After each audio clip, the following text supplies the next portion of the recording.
बेहद खास कार्यक्रम में आपका स्वागत है। आज़ादी के पहले हो या फिर बात हो आज़ादी के बाद की, जब भी दुश्मनों ने देश की तरफ अपनी नजरें तिरछी की है तो इसी रेजिमेंट ने बताया है कि युद्ध कौशल का असली मतलब क्या होता है।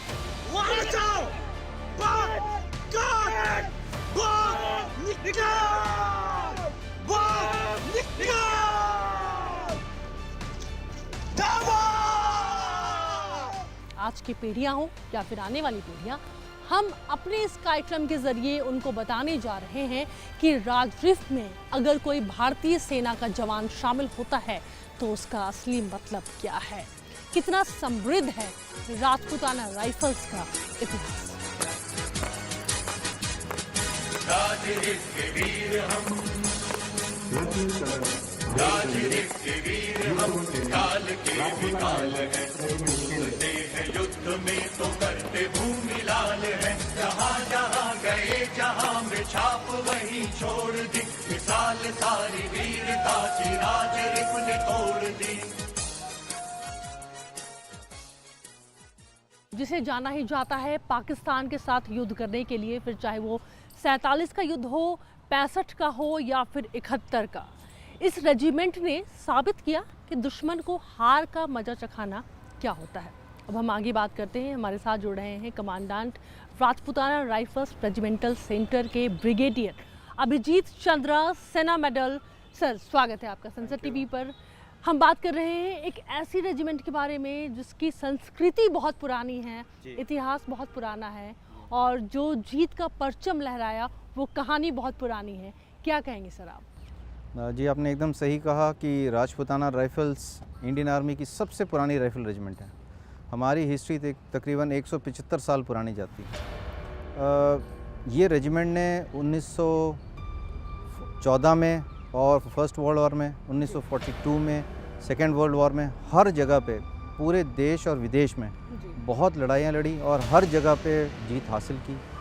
इसीलिए हमारे रेजिमेंट को बेशुमार बैटल ऑनर्स मिले हैं, जो Persia, Israel, Mesopotamia, Burma, Afghanistan, मतलब ऑल ओवर द वर्ल्ड जहाँ पे भी हम जानते हैं, हर जगह पे राजरिफ्त के सोल्जर्स गए हैं एज बटालियंस और उन्होंने खूब नाम हासिल किया है। और कमांडर्स जो है हमेशा राजरिफ्त की बटालियन को ढूंढते हैं कि मेरे पास ऐसी एक पलटन हो जिसको मैं बखूबी लड़ाई में उतार सकूं और जीत निश्चय कर सकूं। इस रेजिमेंट पर विश्वास का सबसे बड़ा कारण आप क्या देखते हैं?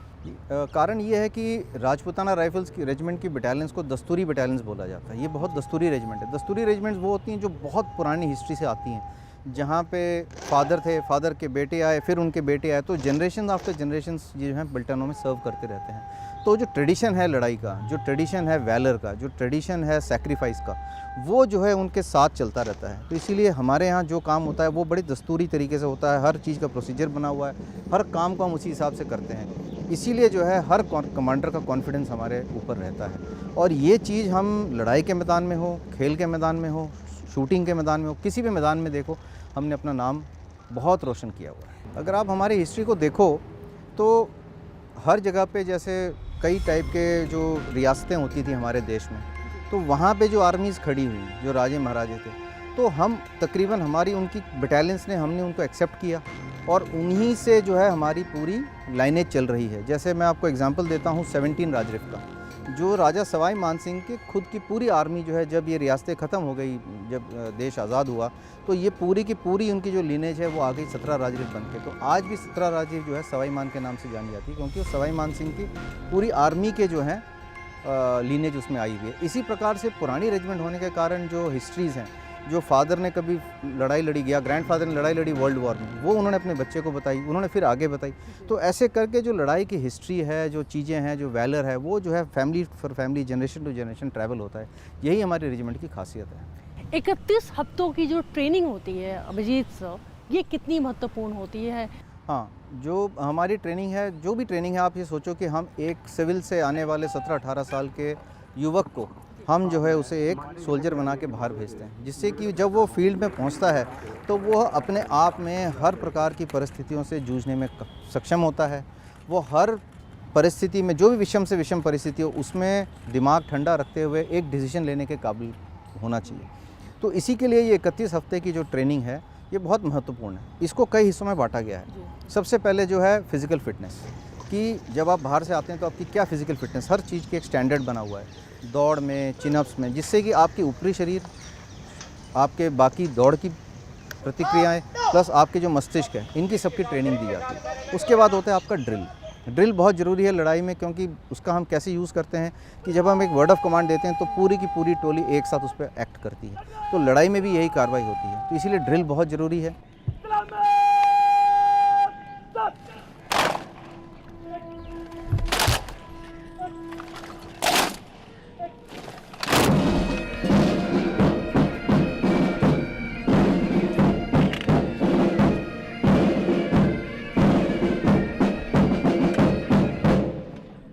उसके बाद आता है उसका वेपन ट्रेनिंग, जो है हथियार के साथ वाकफियत। पहली बार उसकी वाकफियत कराते हैं, फिर हम उसे खोलना जोड़ना सिखाते हैं, और हम ये हालात पीस और फील्ड दोनों के साथ सिखाते हैं। अगर आप जाएंगे अभी आगे, आप देखेंगे कि जो हमारे अग्निवीर हैं वो ब्लाइंड फोल्डेड जो है हथियार को खोल और जोड़ रहे हैं, क्योंकि अंधेरे में जब भी आपको हथियार को खोलने की, जोड़ने की, कोई पुर्जे को चेंज करने की ज़रूरत पड़ेगी, तब आपको हमेशा लाइट नहीं मिलेगा। और लड़ाई के टाइम पे लाइट लगाना एक बहुत घातक गलती है, क्योंकि तब दुश्मन आपके ऊपर फायर कर सकता है। जब आप लोगों को लेकर के आते हैं, गाँवों से आते होंगे, कई राज्यों के छोटे छोटे गाँवों से आते हैं, जब उनको पता चलता है कि वो राजरीफ के साथ जुड़ गए हैं, जिस रेजिमेंट का अपना एक ऐसा इतिहास है जिस पर कि कई किताबें लिखी गई हैं, उनसे बात करके क्या आप महसूस करते हैं? राजरीफ ने अपना नाम जो है पीछे इतने सालों से इतना अच्छा किया हुआ है। हमारे पास विक्टोरिया क्रॉस है, परमवीर चक्र है, अशोक चक्र है, और हमारे खिलाड़ी जो हैं ये आप लगा लीजिए 1950, नीरज चोपड़ा हैं, श्रीचंद साहब राम साहब हैं जो पहले उसमें ओलंपिक्स में दौड़े थे। उसके बाद दीनाराम साहब हैं जो 3000 मीटर स्टीपल चेज में दौड़े थे, जिन्होंने एशियन गेम्स में मेडल लिया, चांदराम साहब। तो हर चीज़ जो है एक रेजिमेंट में जितने तारे जुड़ते रहते हैं तो लोग उसी तरफ आकर्षित होते हैं, और हर आदमी चाहता है कि मैं उस रेजिमेंट का हिस्सा बनूं जहां पे बहुत ज़्यादा गौरव है, चाहे वो लड़ाई के मैदान में हो, चाहे वो खेल के मैदान में हो। राजपूताना राइफल्स और राजपूत रेजिमेंट एक बहुत बड़ा एक कन्फ्यूज़न है, क्या फ़र्क है दोनों में? राइफ़ल रेजिमेंट्स का कॉन्सेप्ट ऐसा था कि लड़ाई में जैसे हम पहले जाते थे तो क्या है, हम बड़े कलरफुल ड्रेसेस पहनते थे। अगर आप हिंदू राजपूत या हिंदी जो रियासतें थी वहाँ देखो, लड़ाई में जाते तो ग्रीन, रेड, कई टाइप के कलर होते थे, बड़े बड़े झंडे होते थे, तो वो लेके लड़ाई में जाते थे हाथियों के ऊपर चढ़ के। तो over a period of time ये रियलाइज़ किया गया कि दुश्मन जो है हमको देख लेता है, तो उसे पता लग जाता है कितनी फ़ौज आ रही है, और जो है वो फ्रंट टू फ्रंट की फ़ाइट होती है, उसको पता होता है। तो ब्रिटिशर्स ने एक कॉन्सेप्ट बनाया राइफ़ल रेजिमेंट का, जो है जिनके कोई कलर्स नहीं होते, वो लड़ाई में कोई कलर्स नहीं ले आते। तो हमारे कलर्स हमारे राइफ़ल्स होते हैं, इसीलिए हमको राइफ़ल रेजिमेंट बोला जाता है। हमारे स्टार्स ब्लैक होते हैं, हमारे बटन्स ब्लैक होते हैं, और लड़ाई में जो है हम केवल अपने राइफ़ल को लेके जाते हैं। तो उन्होंने ये सोचा कि जो नॉर्मल आर्मी जाएगी लड़ाई में, राइफ़ल रेजिमेंट्स जो हैं फ्लैंक्स पे रहेंगे। इसीलिए एक टाइम पे जो है हमारे लोग 140 स्टेप्स पर मिनट वॉक करते थे, और नॉर्मल इन्फेंट्री, हाँ वो तेज़ हो गए, और 120 पे बाकी आर्मी वॉक करती थी। तो राइफल रेजिमेंट का कॉन्सेप्ट था कि ये साइड से जाएंगे और दुश्मन को एनसर्कल करके उसको मारेंगे। तो ये फ़र्क हुआ। तो उनको पहचान बहुत कम दी गई, जिससे कि दूर से पहचाने ना जाए, फ्लैंक्स में रहे, और जो है एनिमी को एनसर्कल करके उनको मारे। मैं ये समझना चाहती हूँ कि ये रेजिमेंट हर जगह आगे होती है, इसके पीछे एक कमांडेंट क्या रीज़न देखता है, क्या वजह हो सकती है? इसमें दो चीज़ें बहुत महत्वपूर्ण हैं। सबसे पहले हमारी हिस्ट्री, जब जवान यहाँ पे आता है तो हम इसे रेजिमेंटल हिस्ट्री पे एक पूरी मूवी दिखाते हैं कि आपके पीछे जो चले गए वो क्या करके गए हैं रेजिमेंट के लिए, और आपने उनका मान सम्मान उसको ऊपर कैसे रखना है। तो इसीलिए जब भी हर जवान लड़ाई में कहीं भी होता है तो वो इसी बात पे सोचता है कि मेरे कारण किसी प्रकार का मेरे रेजिमेंट, मेरे पलटन, मेरे प्लेटून या मेरी कंपनी को नुकसान ना हो। इसीलिए जो है हर आदमी जी तोड़ मेहनत करके कुछ भी किसी भी तरह से सक्सेस को हासिल करता है। तो ये बहुत इंपॉर्टेंट चीज़ है। अगर आप बैटल ऑफ टोलिन ले लो, जहाँ लेफ्टिनेंट विजयन थापर को वीरगति प्राप्त हुई, आप मेजर विवेक गुप्ता को ले लो, तो बैटल ऑफ टोलिंग में भी जो है हमने बहुत अपना नाम कमाया। कैप्टन हनीफुद्दीन ने अपना वीरगति को प्राप्त हुए, उसमें हनीफुद्दीन सेक्टर में, अब पूरा सेक्टर उनके नाम से है, हनीफुद्दीन सेक्टर उनके नाम से 11 राजरीफ के। तो हमारे विक्टोरिया क्रॉसेस वर्ल्ड वॉर 1-2 में भरे पड़े हैं। ऑल ओवर द वर्ल्ड जो है, यूएन में, यूनाइटेड नेशंस में, हर जगह पे जो है राजरीफ की बटालियन ने बहुत अच्छा नाम कमाया, और इन्यूमरेबल गैलेंट्री अवार्ड्स मिले हैं हमारे को। राजपूताना राइफल्स का नाम सुनते ही जो एक दिमाग में एक चेहरा आता है सोल्जर का, वो आता है कि मूछें बहुत बड़ी होंगी। वो परंपरा अभी वो चल रही है, कायम है? पक्का, और पक्का, क्या yes, इसके पीछे क्या रीज़न होता जी, है ऐसे इसकी, लोगों को क्यों? अगर आप देखो कि जनरली क्या है, जो राजपूत क्लैंस थे राजस्थान में भी, तो महाराणा प्रताप ले लो, किसी का भी ले लो, तो उनको बड़ी बड़ी मूछें थी। तो क्या होता है कि फील्ड में, लड़ाई में जब आपने जाना है तो ये मूछें जो हैं बहुत इंप्रेशन करती हैं। अगर आप कहीं वाघा बॉर्डर गए हो तो आपने देखना कि पाकिस्तान साइड में भी जो रेंजर्स वो आते हैं वहाँ पे, उनकी भी बड़ी बड़ी मूछें होती हैं। तो मूछें जो है एक इंटिमिडेशन का साइन है कि भाई आप दुश्मन को कैसे इंटिमिडेट करते हो, कि आप बड़े हो, आप तगड़े हो, तो आपके पास फेशियल फीचर्स बहुत स्ट्रॉन्ग है। तो मूछें जो हैं आपके फेशियल फीचर्स को बढ़ाते हैं।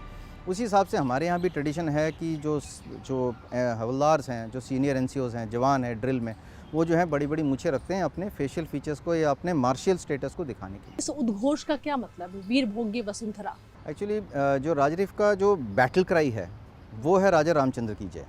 तो जब भी हम लड़ाई में जाते हैं, फाइनल असॉल्ट करते हैं, कुछ भी करते हैं, तब जान माल की ना परवाह करते हुए हम राजा रामचंद्र की जय बोल के दुश्मन पे टूट पड़ते हैं। वीर भोगे वसुंधरा जो हमारा वो है अपने हमारे रेजिमेंट का जो श्लोक है, उसका मतलब ये है कि हम लोगों को ये मोटिवेट करते हैं कि आप दुश्मन को मारो।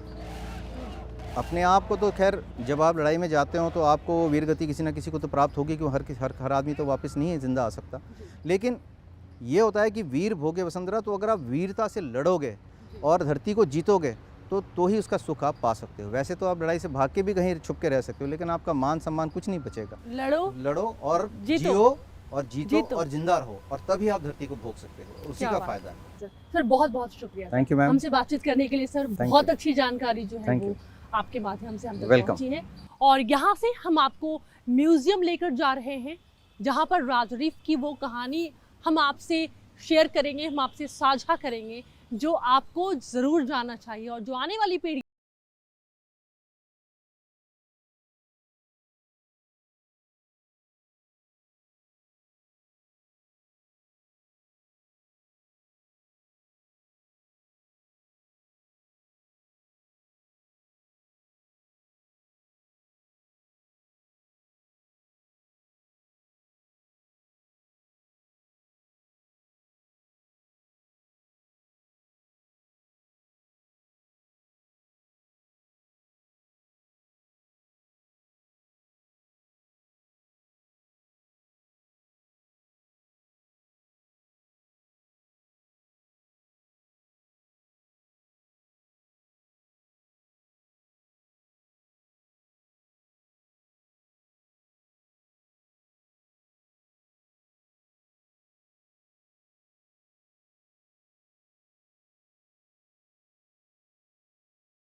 to the Delhi.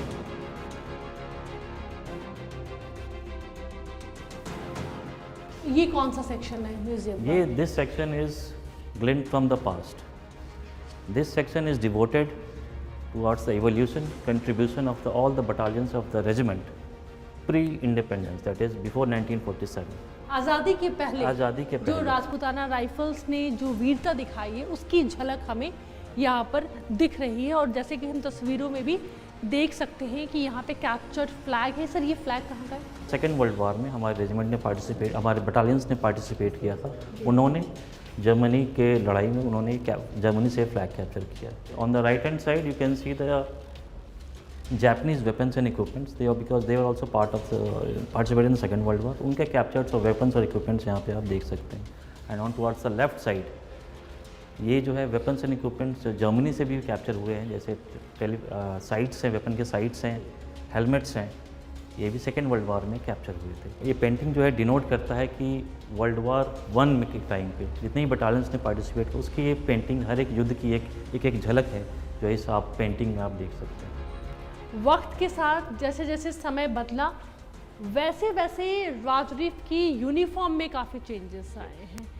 और हम आपसे ये ज़रूर समझेंगे कि इसकी ज़रूरत क्या थी और कितना बदलाव आज़ादी के पहले से लेकर के अब तक जो है हम देख रहे हैं। ये सेक्शन जो है डिवोटेड है यूनिफॉर्म्स और अकूटरमेंट्स जो हम पहनते हैं ड्रेसेस के ऊपर, वो कैसे इवॉल्व हुए 1775 से लेकर प्रेजेंट डे तक। जैसा कि आप तस्वीरों में देख सकते हैं, पहले की जो खाकी यूनिफॉर्म हुआ करती थी, हाफ खाकी यूनिफॉर्म टॉप और शॉर्ट्स होते थे, लेकिन धीरे धीरे इवोल्यूशन के साथ साथ 1857, 1900, 1905, 1923, 1939 और 40 और पोस्ट इंडिपेंडेंस जो यूनिफॉर्म्स में जो बदलाव आए हैं वो आप देख सकते हैं। स्पेशल थिंग टू नोट कि यहाँ पे आप देख सकते हैं कि जो ब्रिटिशर्स के ऑफिसर्स के जो यूनिफॉर्म थे, जो कमांडर्स होते थे लड़ाई में सैनिकों को जो लीड करते थे, उनकी ड्रेसेस जो है, ट्यूनिक्स जो हैं वो रेड कलर की हैं। स्पेसिफिक पर्पज़ इसका ये होता था कि लड़ाई के मैदान में अगर उनका जो नेतृत्व जो कर रहा है, ऑफिसर जो नेतृत्व कर रहा है, जो भी JCO NCO जो नेतृत्व कर रहा है, अगर उसे कोई घायल हो जाए, शरीर से खून निकलने लगे, तो उस रेड कलर से, वो ट्यूनिक से वो ढक जाता था, जिससे जो जिस जवानों को वो लीड करते थे वो उनसे डीमोटिवेट ना हो जाए कि हमारा जो ऑफिसर हमें जो लीड कर रहा है उसको कोई चोट लग गई है या घायल हो गया है, उसके शरीर से खून निकल रहा है। उस चीज़ को छुपाने के लिए पहले ये रेड कलर होता था ट्यूनिक। धीरे धीरे लेकिन बाद में कैमोफ्लेज एंड कंसीलमेंट का कंसेप्ट आया। लड़ाई के दौरान में हम कैमोफ्लेज इस तरीके से हो जाए कि हमें छुपाव हासिल हो जाए लड़ाई के मैदान में जी, तो उसके बाद ये हमें कॉम्बैट यूनिफॉर्म जो है वो मिले। और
किसी इम्पोर्टेंट जगह पर आप देख सकते हैं।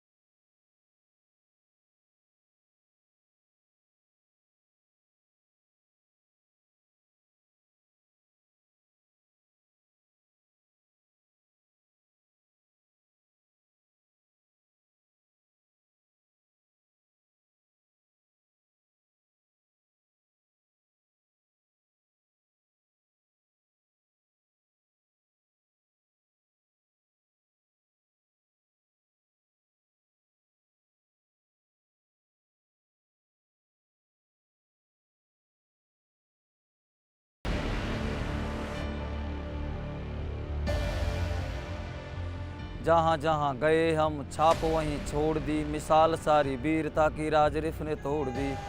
राजा रामचंद्र की जय ध्वनि गुजार रहे, शस्त्र को चटा के धूल थरथरा कपा रहे।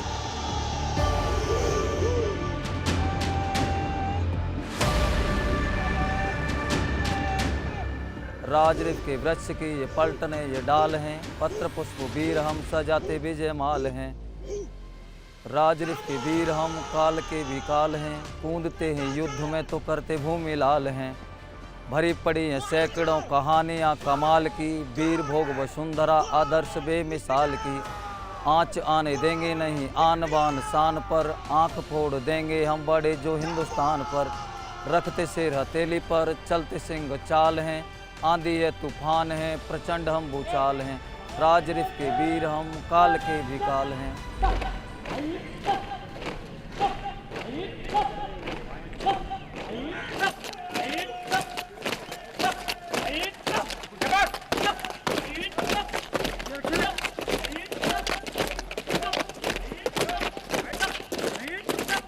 जब ये कदमताल करते हैं तो दुश्मनों के दिल हिलते हैं। इस कदमताल के पीछे इन जवानों की हफ्तों की कड़ी मेहनत होती है, जिसमें सबसे बड़ी भूमिका होती है ड्रिल ट्रेनर की। जब ये जवान इस ड्रिल मैदान पर उतरते हैं तो सबसे पहला परिचय उनका होता है अपने ट्रेनर के साथ में, जो इन्हें समझाते हैं, बताते हैं कि कैसे कदम से कदम मिलाकर चलना है, क्योंकि आगे का सफर उनके लिए इतना भी आसान नहीं।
बेसिक ट्रेनिंग से लेकर के एडवांस ट्रेनिंग तक कम से कम 6 महीना हमें टाइम लगता है।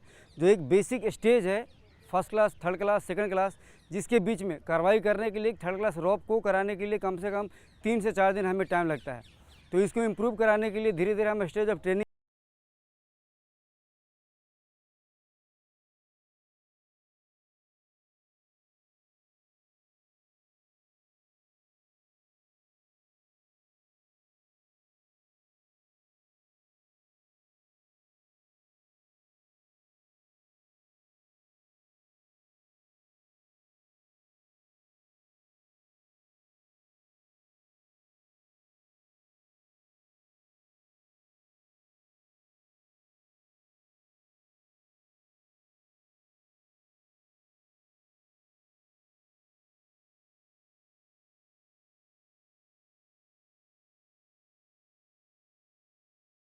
द्वारा स्लेदरिंग करके दुश्मन को बर्बाद किया जाता है। राज के वीर हम, काल के भी काल हैं, कूदते हैं युद्ध में तो करते भूमि लाल हैं। राज के वीर हम,